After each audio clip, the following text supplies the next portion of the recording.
My name's Majid, like magic. So I'm just going to go ahead and say it. I make fat look good. I know, I'm not fat. And it's not about the weight. This has nothing to do with the weight. I actually don't really like labels and tags on this whole thing. But for all intents and purposes, I'm not skinny. And somehow and somehow I've associated myself with being fashionable and stylish. And it all started with me finding clothes that fit me. So how many people here are proud of their closet? Like if I came over to your house right now, you'd be proud to show it to me.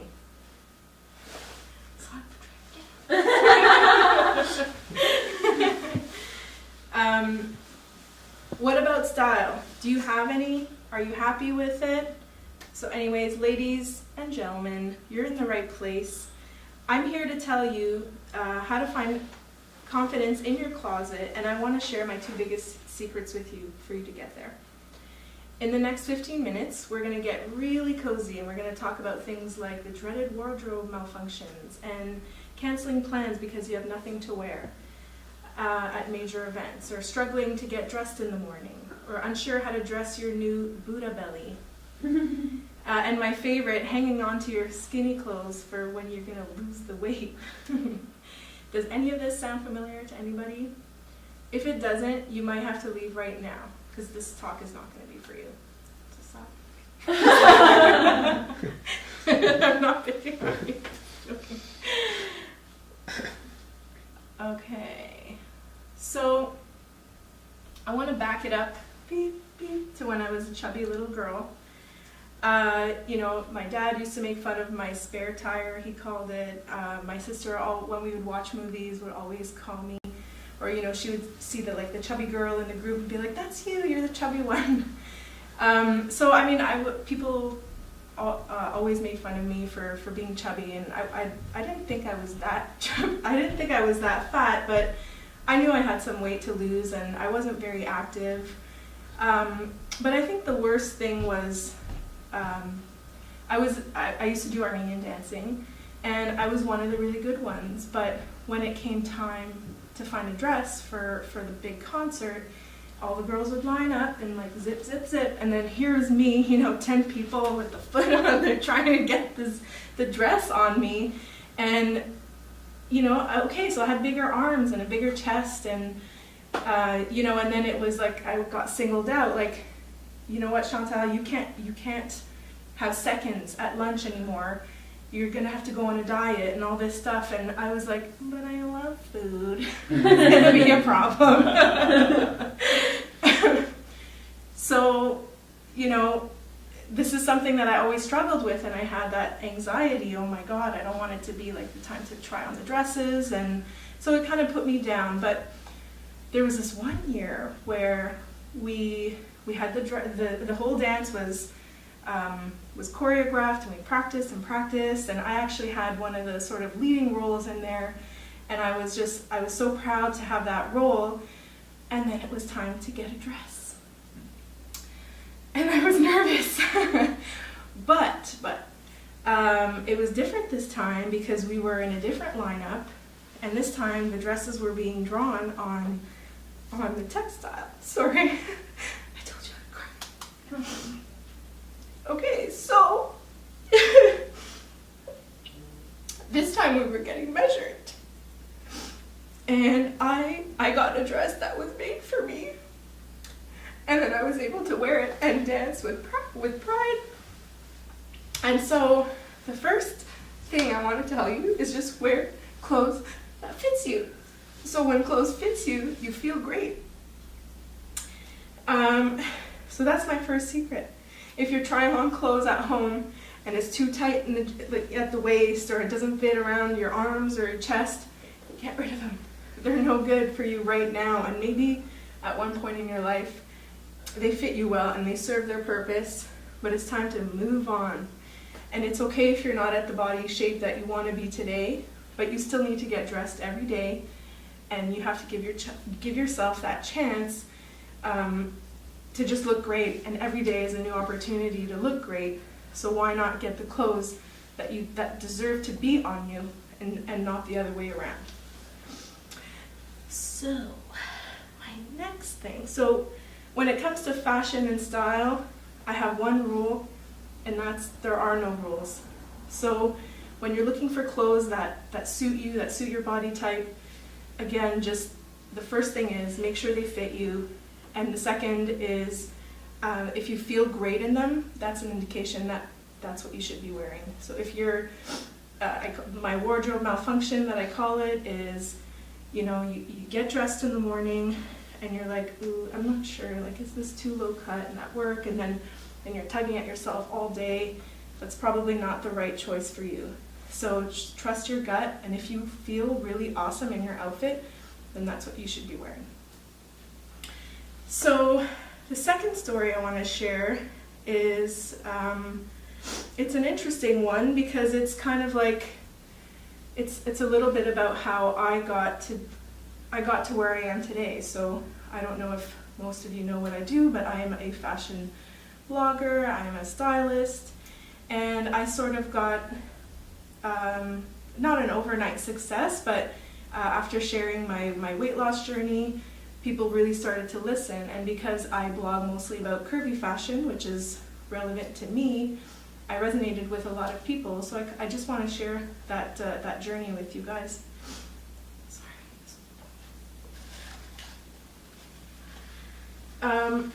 So I moved to Ottawa about 15 years ago. I met my husband, and then we got, cozy, and I just felt like, you get comfortable with someone and eat out, and you're just like, I wasn't active, I had a sit-down job, I had a car, I wasn't doing anything, so of course the weight just, you lose it when you're in high school, but then you kind of easily gain it back, like you're in your mid-20s, and we sort of shared a similar story. And the most ironic thing is, that was the time in my life that I had the most time, but somehow I convinced myself that I didn't have time, so I wasn't active or anything. And so the pounds kept coming on, and like I said, I was in Toronto before, and it's definitely a more fashionable city. There are more options, it's sort of more top of mind, and then when I came to Ottawa, I found that I didn't have a lot of options. So I felt like I kind of let myself go, and I didn't have the style that I was confident with, and I was just putting clothes together because they fit, or they were comfortable. I'm going to wear tights, I'm going to wear sweaters, cover myself up, all that kind of stuff. And then fast forward a couple of years later, my friend got into the tarot reading. So I'm so not into that stuff, but I was kind of scared. I don't like ghosts and that kind of thing. So she asked me, she said, well, let's just try it. Just ask a question. We won't do anything like about life or death, or just ask a question. And I was like, okay, so in my head I was like, why am I still fat and how can I lose the weight? But she's like, okay, so why don't we ask, like, what's blocking you from your weight loss journey? And then she takes the deck, cut in half, you put it all on the table a certain way, and then she said, okay, pick one. So I picked the card, and then whatever her process was, she said, oh, like, it's clear here that you're not putting yourself first, you're not giving yourself the time. And then the concept of that was like, what? Put myself first? That I have to, like, help other people and help my husband and do all the things. It was like a miracle that I had to put myself first. And so that dawned on me, because at the time I had my son. So the notion of putting yourself first is like, what? And so that was when I was ready to do it. That really resonated with me. I had to sit on it for a little bit, sorry, I'll just fast forward, just where fashion, like my passion for fashion comes from. So people in the meantime have always told me, oh, you look great. I never associated you with being fat because you always look good. And so it's always been like a priority in my life. And I tried extra hard to cover the places that I don't want people to see and that sort of thing. So trying to connect the dots.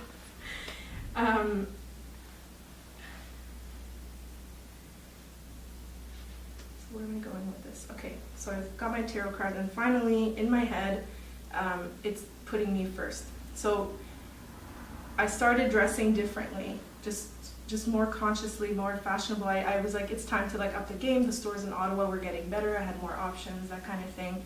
At the same time, I was like, you know what? I want to create a community that maybe we can share our secrets for other larger women. Because at the time, I was at my heaviest. I was a 1X.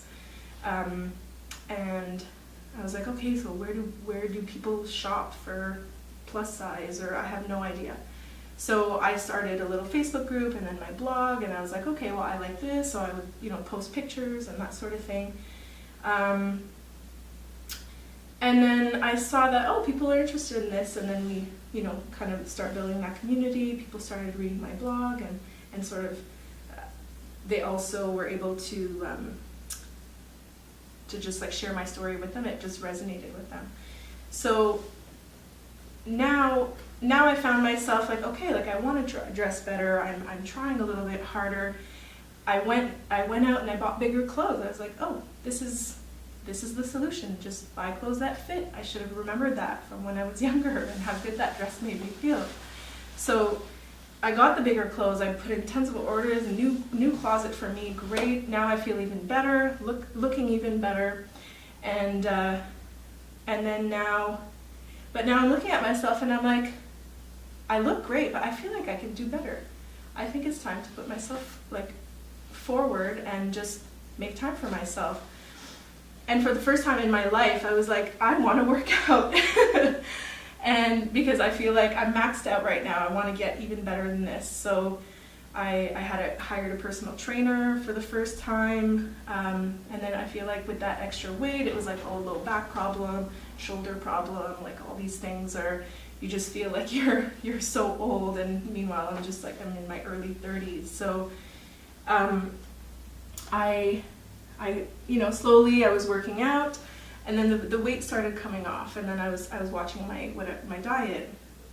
Again, the weight started coming off, but I didn't lose 30 pounds or anything. It was 20, like the max was like 15 pounds, but I was working out, so my body was different. I got stronger. I wasn't having as much pain as I had before, but also my clothes fit so much nicer.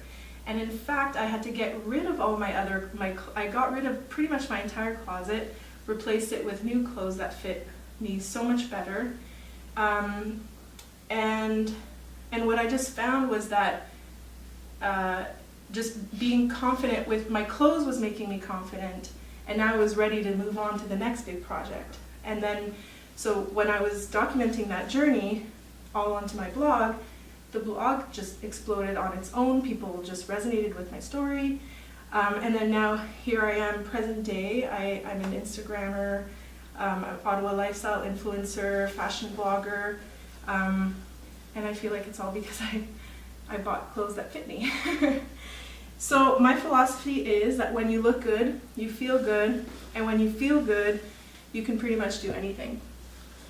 So that's it. My two biggest secrets to find confidence in your closet is wear the clothes that fit and invest in yourself. So whether it's with new clothes or gym or time for yourself, you really need to put that self-care. And so ladies and gentlemen, my name is Chantel. I'm a personal stylist and fashion blogger. I also help curvy women discover their personal style by loving themselves more and hating their clothes less. So the next time you open your cluttered closet and you feel like you have nothing to wear and that nothing fits, you're going to want to keep listening, because I've been there and I can help you. So what if I told you that I can turn your closet into your favorite boutique where all the clothes actually fit you? So who wants to change their life starting with their clothes? Raise your hands. Me too. And who wants to and who's ready to work with me to dress like a supermodel that we all deserve to be? Okay, so I call it Shancy Styling Edit, and you just call it Relief. So pull your phones out and email me right now, styleme@shancy.com, and I'll tell you, and tell me why you need my help to find confidence in your closet. My name's Majid like magic.